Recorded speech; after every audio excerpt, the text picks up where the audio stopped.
장하다 우리의 성공. 주변에 키 큰 친구는 어느 순간 내 곁을 떠나게 된다. 남북한 기자들이 하이 퀄리티 수다 프로그램 남북기수다. 2022년 스포츠 행사 속 남북한의 체육교류의 역사와 전망에 대해 알아보는 이 시간. 안녕하세요. 진행을 맡은 조미영입니다.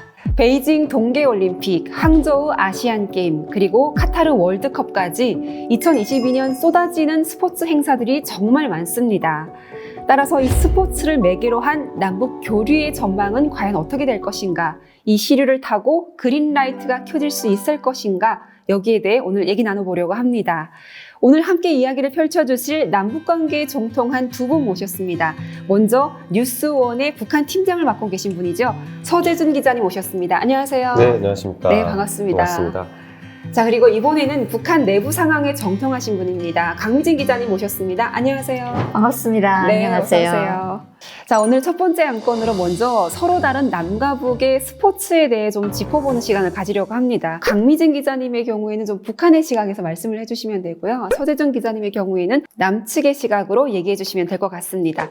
서재준 기자님부터 출발해 볼까요? 저는 이제 남한에서 기자 일을 하고 있기 때문에 사실 네. 북한을 공부를 해야 되는 입장입니다. 그런 차원에서 말씀을 드리면 과거에 한국이 남한이 체육을 국가적으로 장려하고 정책적으로 운영했던 모습을 지금의 북한이 보여주고 있다. 이렇게 말씀드릴 수 있을 것 같아요.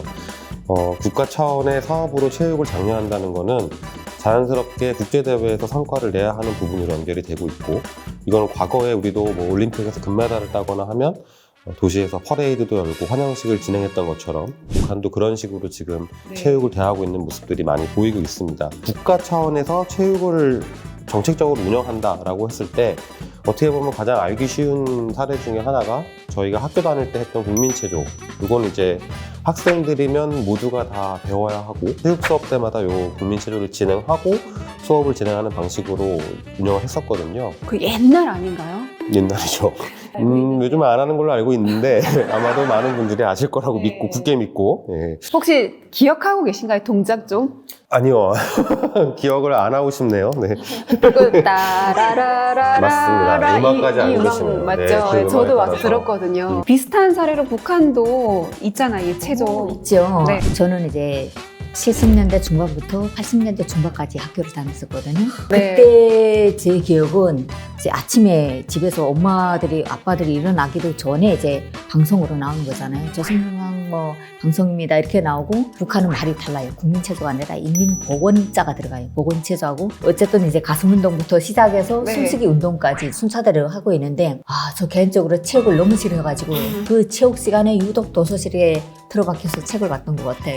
갑자기 공부를 열심히 하게 갑자기 되는. 예. 이게 국민체조도 그렇고 인민보건체조도 그렇고 국가가 국민들의 건강을 위해서 전체적으로 그 체육 활동을 좀 장려했던 그런 시기들이 다 있었던 거잖아요. 네, 그리고 이게 관리도 이루어졌다고 말할 수 있습니다. 이제 제가 학교 다닐 때 초등학교 때 키가 좀 이제 남들보다 빨리 컸었는데, 그때 어느 날 교육청에서 이제 연락이 와서 혹시 농구를 해볼 생각이 있는지. 교육청에서요? 네, 직접? 교육청에서 관할 교육청에서 저희 학교로 제 신체 검사표를 보고 연락을 한 거예요. 그래서 이 학생 혹시 농구를 할 마음이 있다면 전학을 시켜주겠다. 이런 이제 제의를 받았던 적이 있습니다. 그게 이제 엘리트 체육제도, 남한에서는 엘리트 체육이라는 말을 쓰는데 선수로 키워보겠다라는 정책이 있었다는 뜻이죠. 근데 이게 저한테는 조금 불편한 부분도 있었던 것 같아요. 스포츠에 관심이 없는데 왜 국가에서 나한테 스포츠를 시키는 그때는 건가? 그랬습니다. 예. 북한에서도 이제 그런 거 있잖아요.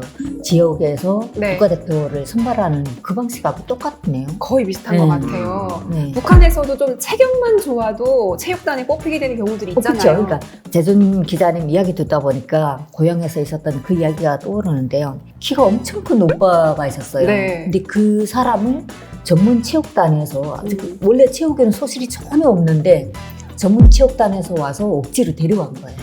저는 이제 배구 하면 좋을 것 같다. 안 가겠다고 하는데 무조건 이제 가야 된다고 하니까. 근데 네. 실제 한국이나 북한이나 시골에서 도시로 이제 간다는 거는 어떠한 도약의 계기가 될 수 있잖아요. 맞아요. 네. 이거는 아마 북한 분들이라면 요거와 관련된 네. 일화들이 하나씩 다 있을 것 그렇죠. 같아요. 주변에 키 큰 친구는 어느 순간 내 곁을 떠나게 된다. 아무튼 이렇게 얘기를 들어보니까 남북한 다 이렇게 스포츠를 장려하기 위해서 어렸을 때부터 학생들을 선수들을 이렇게 국가적으로 선발해서 키우려고 하는 그런 네네네. 시도들이 있었네요. 네. 북한 사람들한테 북한 체육인 중에 제일 유명한 사람 이름 대라 그러면 나오는 사람이 있죠. 정성호. 그렇죠. 정성호, 네, 정성호. 장하다우리의 정성호. 그러니까 정성욱 선수는 항해도 출신이잖아요. 가정적으로 좀 어렵게 살았고 그만큼 또 본인이 열심히 훈련했을 거잖아요. 네. 그래서 평양에 올라가서 결국 세계 국제대회에 참가를 했는데 정말 단연코 2등. 이 영화도 나왔잖아요. 그렇죠. 네, 달려서 함까지. 네. 그러니까 북한은 그 정성욱 선수에 대한 사례가 진짜 아이들, 그러니까 인지를 할 수 있는 아이들부터 노년까지는 다 기억을 하는 선수예요. 국민 영웅이라고 네. 볼 수도 있는데 이 선수의 사례가 인생 전환을 한 그런 선수의 사례가 맞아요. 되겠죠. 국가적으로 장려를 해서 지방에서 뽑혀 올라가서 어마어마하게, 예. 선수 훈련시켜가지고 다 성공하고. 받았지. 커다란 집을 받았지. 지금은 감독을 하고 있는데요. 네. 예. 어쨌든 북한의 네. 선수들도 본인의 기량만 좋으면은 이제 스포츠 선수로 성공할 수 있는 당연하지. 그런 길들이 있었고 또 그런 희망이 또 선수들에게 있는 네. 거네요. 그렇다면 이번에는 남북 체육 교류의 역사를 좀 짚어보려고 하는데요. 남북 체육 교류의 역사는 사실 생각보다 깊습니다. 그 역사에 대해서는 두 기자님들이 아주 정통하실 것 같은데 네, 어느 분부터 좀 말씀해 주실 건가요? 처음 논의가 시작된 점이 한반도 전쟁이 끝나고 바로 직후 1957년이거든요. 57년이요? 네, 그럼 막 전후복구 건설하고 어시어시하고 건설을 할 때인데 북한 올림픽위원회가 먼저 남측에 제안을 합니다. 단일팀 구성으로 하자. 지금 들어서는 굉장히 놀라운 사실이네요. 그렇죠. 네. 북한이 먼저 제안을 그렇죠. 했고 남측이 거절을 했다라는 성사가 안 되죠. 어떤 불발된 정확한 이유가 뭐였을까요? 혹시 알려진 게 있나요? 남한 정부로서는 전후 상황하고 남북한 교류 자체가 이게 북한이 니네 이거 정치적으로 이용할 거 아니냐 이런 판단을 했을 것 같아요. 그러다 보니까 이게 결렬이 되는 거죠. 북한이 그때 좀 자신감이 있었네요. 있었나 봐요. 네. 먼저 이렇게 제안할 만큼. 그러네요. 북한의 정치적인 그런 어떤 이유와 시도, 이로 인한 남한의 우려. 이후엔 또 어떻게 됐는지 제가 알기로 IOC 올림픽위원회에 어떤 중재가 있었다고 제가 들은 것 같거든요. IOC에서 이제 64년 도쿄 올림픽을 앞두고 63년에 남북 단일팀을 제안을 합니다. 남북이 협의를 해서 단일팀을 꾸리는 게 어떻겠느냐. 이렇게 제안했던 배경에는 과거 동서독의 사례가 있었던 거죠. 동독과 서독이 분리가 돼 있을 때도 IOC의 어떤 그 관여에 맞춰서 단일팀을 꾸려가지고 참가했던 사례가 있다 보니까 그것도 남북이 해볼 수 있겠다. 이 IOC의 아이디어였던 것 같고요. 와, 근데 60년 되면 사실 남북 관계가 정말 긴장감이 팽팽할 때잖아요. 그렇죠. 사실 그 네. 시절을 살지 않았어도 추론이 가능하죠. 네. 불과 10년도 안 된 시간에 남북 단일팀을 논의한다는 게 물론 매우 상징적이고 평화적인 이벤트일 수 있지만 실제로 이거를 접하는 남북한 사람들의 입장에서는 감정을 보기 쉽지 않은 채로 뭔가를 해야 된다는 게 당연히 여러 가지 다른 생각을 가지고 회담에 임했을 것이다라는 판단이 네. 가능하겠죠. 이렇게 60년대 초중반부터 80년대 중반까지도 30년 가까운 시간 동안이죠. 체육교류, 남북한의 체육교류는 거의 답보 상태였다라고 볼 수 있는데 그러다가 물꼬를 트게 되는 어떤 계기가 있었던 거죠. 64년도에 남북이 처음으로 단일팀 구성을 논의하고 30년이 지났고 정세도 많이 변했고 아까 처음에 뭐 북한이 자신감이 있던 때라고 말씀하셨지만 그런 전세가 바뀌고 있었고요. 그 90년대 초반, 후반 이럴 때. 그래서 그때 이제 단일팀이 드디어 결성이 됩니다. 그때는 남북 모두에게 정말 평화적인 모습을 보여주는 게 필요했던 시기였던 것 같아요. 매우 다행스럽다고 할까요? 성적이 엄청나게 좋았습니다. 현정화 리뷰 무려 우승을 차지하면서 차지하고 91년 이제 지바 세계 탁구 선수권 대회 네. 우승을 차지하면서 영화가 됐던 것도 그때의 사례가 영화가 됐던 맞습니다. 건데 저는 한국에 와가지고 당시의 영상을 다시 봤거든요. 이렇게 제일 높은 네. 단상에 같이 올라서고 그리고 정말 한국 네. 국민들도 같이 환호를 하는데 너무 뭉클하더라고요. 그쵸. 보셨어요? 네, 근데 저희는 항상 이제 남북한 단일팀으로 이제 경기를 한다거나 아니면 내가 어디 다른 경기에서 볼 때 이제 남한 경기를 보면 어쨌든 민족이라는 이 핏줄은 어쩔 수가 없어요. 아, 네. 맞아요. 뭔가 남북한이 교류 물꼬리 막 터지지 않을까라는 기대감이 있었는데 이렇게 스포츠 교류도 그때 그냥 잠깐 그렇게 빛을 보고 또 쏙 역사 속으로 들어갔다는 게 되게 아쉽네요. 네, 이게 참 정치에 영향을 많이 받는 한계가 분명히 있는 것 같습니다. 김대중 정부 출범이 아마 북한 사회 햇볕 정책을 네. 실시하게 되면서 북한이 경제 협력, 뭐 또 식량 지원 이런 거 받으면서 북한 주민들 자체도 네.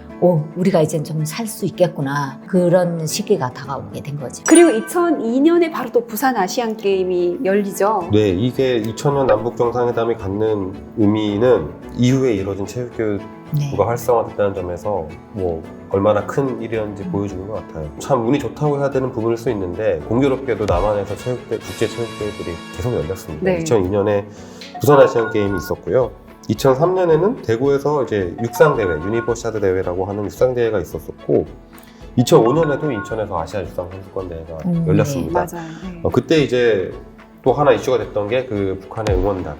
네. 응원단이 참 관심을 유명하죠. 많이 받았습니다. 북한 여성들을 그렇게 집체적으로 가까이서 볼 수 있었던 기회가 그때가 거의 처음이다 보니까 한국 분들이 굉장히 거의 열광적인 한호를 해주셨어요. 엄청났습니다. 네. 자, 그럼 이제 자연스럽게 다음 주제로 넘어가 보죠. 그 북한에서는 남북 단일팀에 대해서 어떻게 바라보고 있을지 이 부분도 좀 얘기를 나누고 싶은데요. 강미진 기자님 먼저 시작하는 거 어떨까요? 사실 북한은 어떠한 경기든 특히 남북한 단일팀에 대한 경기는 특히나 더 그리고 그 응원 열기가 실제 북한 체육 경기장에 가게 되면 뭐 국내 체육 경기들을 응원할 수 있는 그것도 있잖아요. 근데 한국의 이제 안방에서 막 응원하는 것처럼 북한 주민들도 집에서 응원을 하고 있고 노동신문에도 그 남북 단일팀에 대해서 계속 꾸준히 보도가 된다면서요. 북한은 시스템이 좀 한국하고 좀 다르잖아요. 중앙 이제 집권적 그런 시스템이기 때문에 노동신문 역시 중앙의 지도를 받습니다. 그렇기 때문에 노동신문 이런 그 체육 부서에서 이런 걸 써라 하게 되면 무조건 써야 되는 그런 상황이잖아요. 그러니까 대대적으로 남북한 단일팀에 대한 그런 성과들을 많이 낼 수 있는 거. 뭔데도 이제 또 내보내고 특히 이제 선수들이 같이 사진 찍고 이런 것도 내보내고 아마도 이제 그 노동신문에 이런 게 보도된다는 그런 거는 주민들도 인식을 그렇게 하라는 거잖아요. 이제 남북한이 이런 단일팀을 같이 했고 알아가야 되고 또 응원도 같이 하라 그런 의미가 있지 않을까요? 사실 북한 사람들은요, 뭔가 우리 남북이 하나가 되면 못할 게 없다 이런 막연한 생각을 네. 갖고 있어요. 네. 근데 그런 막연한 생각을 약간 현실적으로 보여주는 것들이 스포츠 교류고 맞아요. 단일팀 네. 구성으로 좋은 성과 냈을 때 이럴 때인 것 같아요. 네. 네, 그럼 2부에서는요, 저희가 좀 더 구체적으로 스포츠를 통해 남북 교류가 다시 가능해질 수 있을 것인지, 그리고 올해 예정된 국제대회에서 남북이 함께 할 수 있을지, 이런 거에 대해서 더 재미지고 더 과감하게 얘기를 한번 나눠보도록 하겠습니다. 자, 그럼 모두 2부에서 뵐게요. 네. 고맙습니다. 네.